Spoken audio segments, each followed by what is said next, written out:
Hello दोस्तों, स्वागत है आपका हमारे YouTube channel TET fact academy में। मैं हूं शशिकांत राय और आज हम बात करने वाले हैं 94 शिक्षक बहाली की जो तृतीय फेज की या तृतीय चक्र की जो काउंसलिंग होने वाली है उसके बारे में बात करेंगे कि इसका जो कट ऑफ रहेगा उसको लेकर के जो है संशय हो सकता है और इसमें किन अभ्यर्थियों को जाना चाहिए, किन अभ्यर्थियों को नहीं जाना चाहिए, ये भी जो है सेलेक्ट करना चाहिए। ठीक है, क्योंकि ये जो है जो गिनी चुनी जो नियोजन इकाइयां बची थी जहां पे काउंसलिंग रद्द हो गई थी और स्थगित हो गई थी, सिर्फ उन्हीं नियोजन इकाइयों में काउंसलिंग होने वाली है।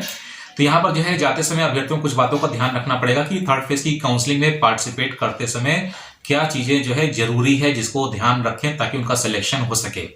तो जो भी शिक्षक अभ्यर्थी हमारे चैनल पर नए हैं हमारे चैनल को सब्सक्राइब कर लीजिएगा, क्योंकि आगे आने वाली जो 7वें चरण की बहाली होगी उसके बारे में भी आपको जो है डिटेल्स मिलती रहेगी। तो ये सभी के लिए इंपॉर्टेंट है कि सब्सक्राइब कर लें, क्योंकि हो सकता हो ऐसे बहुत सारे अभ्यर्थी हैं जिनका जो है लो मेरिट होने के कारण इस बहाली में ना हो पाया हो। वैसे ये हो जाता, लेकिन अगर थर्ड फेज के बाद जो है आगे की काउंसलिंग प्रक्रिया अपनाई जाएगी, चौथा चरण या पांचवा चरण अगर लाया जाएगा, जिसकी डिमांड भी लोगों को करनी चाहिए क्योंकि सीटें अच्छी खासी जो है बची हुई हैं, तो उन लोगों को भी बेनिफिट मिल पाता जिनका जो है लो मेरिट था। तो फिलहाल जो है आज बात करते हैं कि जो 94 शिक्षक बहाली की जो ये थर्ड फेज की जो काउंसलिंग होने वाली है, इसका जो कट ऑफ है उसका डिक्लेरेशन आखिर कैसे होगा, जो कट ऑफ होगा वो कहां से स्टार्ट होगा। क्योंकि सभी लोग जानते हैं कि यहाँ पर या तो ऐसे नियोजन इकाइयां थी जिनका काउंसलिंग कभी हुआ ही नहीं, ना तो वहां फर्स्ट फेज की काउंसलिंग हुई और ना ही सेकंड फेज की काउंसलिंग हुई। ठीक है, और बात कर लेते हैं ऐसी नियोजन इकाइयां हैं जहां की काउंसलिंग जो है रद्द कर दी गई, यानी कि कुछ अभ्यर्थी उसमें फर्जी पकड़े गए या फर्जीवाड़ा या भ्रष्टाचार जहां पर उजागर हुआ या कुछ अनियमितताएं अव्यवस्थाएं पाई गई, तो वहां पर भी जो काउंसलिंग रद्द की गई। तो दो तरीके की काउंसलिंग सेंटर्स यहाँ पे मिल रहे हैं जहां पर इससे पहले कभी काउंसलिंग नहीं हुई है। ठीक है, और दूसरा जो है ऐसे नियोजन इकाइयां हैं जहां पर काउंसलिंग स्थगित की गई थी या रद्द की गई थी। अब यहाँ पे कट ऑफ में डिफरेंस आ जाएगा, ये आपको जो है ध्यान देना पड़ेगा। यहाँ पे कट ऑफ में डिफरेंस आ जाएगा क्योंकि आपको जो है अगर आपने अभी तक काउंसलिंग नहीं कराई है, यानी कि जो रद्द हुई नियोजन इकाइयां थी वहां पर अगर आप काउंसलिंग में नहीं गए थे, तो अब वहां पर जाना चाहिए कि नहीं जाना चाहिए, या जहां पर जो है काउंसलिंग अभी तक हुई नहीं वहां पर जाना चाहिए। ये दो मुख्य बातें जो है आपको ध्यान देनी पड़ेगी। तो कहना यह है कि देखिए दो भागों में आप अपने आप को जो है समझ लीजिए। एक ऐसे अभ्यर्थी हैं जिन्होंने जो है कहीं भी अभी तक काउंसलिंग नहीं कराई है। ठीक है, ऐसे अभ्यर्थी जिनका अभी तक जो है कहीं काउंसलिंग नहीं हुआ है लो मेरिट होने के कारण, उनको जो है काउंसलिंग सेंटर का जो है चयन करना चाहिए। अगर उन्होंने इन नियोजन इकाइयों में आवेदन किया है जहां काउंसलिंग होने वाली है थर्ड फेज की, तो उसमें जो है ये ध्यान रखना पड़ेगा कि जो नए अभ्यर्थी हैं जिन्होंने अभी तक कहीं काउंसलिंग नहीं कराई है, जिनका लो मेरिट था, उनको ऐसे काउंसलिंग सेंटर्स का चयन करना चाहिए जहां पर अभी तक एक बार भी काउंसलिंग नहीं हुई है, क्योंकि वहां पर जो कट ऑफ जाएगा वो नया कट ऑफ ही होगा एक तरीके से। और वहां पर जो है जो अभ्यर्थी पहले नहीं गए हैं वो अगर जाते हैं तो उनको वहां पे फायदा मिलेगा और वहां की जो कट ऑफ जाएगी वो भी जो है लो मेरिट जाएगी। ठीक है, ये मेरा अनुमान है, लेकिन ये 99% बिल्कुल सटीक हो सकता है, क्योंकि जहां पर पहले अभ्यर्थी जो है नहीं गए हैं और अभी तक काउंसलिंग नहीं है, वहां पर जब काउंसलिंग का आयोजन किया जाएगा तो वहां की जो है कट ऑफ लो जाएगी, क्योंकि वहां पे जो अभ्यर्थी जो टॉपर थे, जो हाई मेरिट वाले थे, उन्होंने कहीं दूसरी जगह आवेदन किया होगा तो उन्होंने जरूर काउंसलिंग कराई होगी, क्योंकि नौकरी कोई छोड़ता नहीं है। अब बात कर लेते हैं ऐसे काउंसलिंग सेंटर्स की जहां पर काउंसलिंग रद्द हुई थी और स्थगित हुई थी।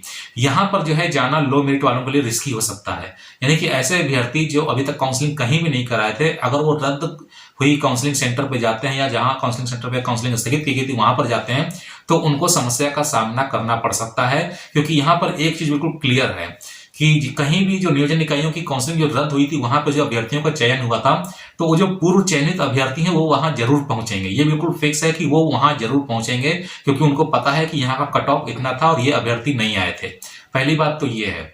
तो यहाँ पर जो है जो बिल्कुल नए अभ्यर्थी जो लो मेरिट वाले हैं वो तो उन सेंटर्स पे जाने की कतई कोशिश ना करें जहां पर काउंसलिंग स्थगित हुई थी या रद्द हुई थी, क्योंकि वहां पर एक या दो अभ्यर्थियों के कारण ही जो है काउंसलिंग भ्रष्टाचार मान करके जो है रद्द की गई थी। तो उसके नीचे के जो कट ऑफ वाले व्यक्ति थे, अब वो ऊपर खिसकेंगे तो उसके नीचे वाला जो अभ्यर्थी होगा वो क्या करेगा, थोड़ा सा ऊपर खिसकेगा, यानी कि कट ऑफ लमसम वही रहेगी, लगभग वही रहेगी जो पिछली बार रही थी।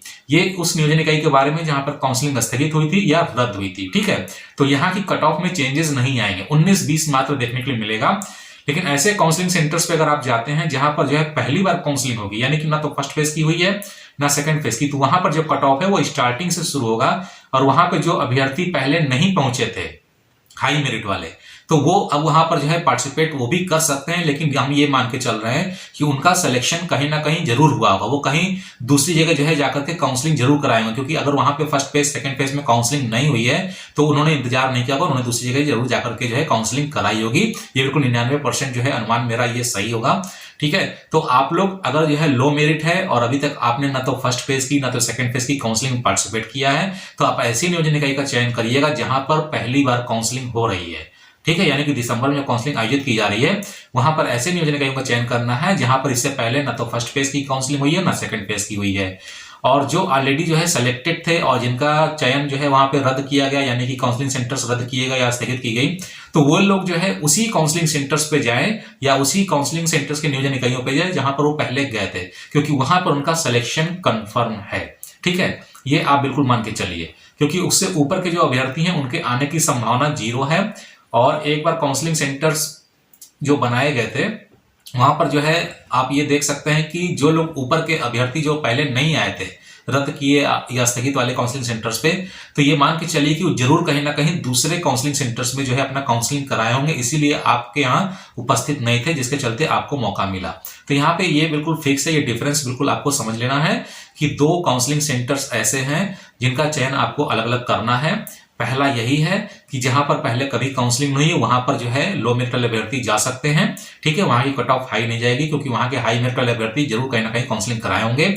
और जो दूसरा है जहां पे काउंसलिंग स्थगित हुई थी और रद्द हुई थी, ठीक है, वहां पर वही अभ्यर्थी जो जाएंगे जिनका पहले सिलेक्शन हुआ है। ठीक है, उसमें नीचे से 1 या 2 अभ्यर्थी ही बढ़ेगा, इससे ज्यादा नहीं बढ़ेगा। तो काउंसलिंग सेंटर्स जो रद्द किए गए थे, स्थगित किए गए थे, वहां की कट ऑफ हाई जाने वाली है। और जो काउंसलिंग सेंटर्स जहां पे कभी भी काउंसलिंग अभी तक नहीं हुई है वहां की कट ऑफ जो है लो जानी चाहिए। तो मेरा ये अनुमान है। तो 1300 लगभग जो है इकाइयां हैं, नियोजन इकाइयां, जहां पे आपकी ये दोनों काउंसलिंग जो है आयोजित की जाएगी। अब आपको इसमें सेलेक्ट कर लेना है और सीटों का आप जरूर जानकारी ले लीजिएगा कि कितनी सीटें हैं कितनी नहीं है। ठीक है, और रोस्टर वगैरह जो है आप देख लीजिएगा और अपना कट ऑफ भी देख लीजिएगा। तो उम्मीद है कि वीडियो आपको पसंद आया होगा, जिससे आपको इन्फॉर्मेशन मिली है कि जो है आपको काउंसलिंग सेंटर्स कौन सा चयन करना चाहिए थर्ड फेज के लिए। अगर ये वीडियो आपको जो है पसंद आया तो वीडियो को लाइक करिएगा, शेयर करिएगा, चैनल को सब्सक्राइब करना ना भूलिएगा। तो जल्दी मिलते हैं अपने नए वीडियो के साथ, हम तब तक के लिए इजाजत दीजिए। धन्यवाद।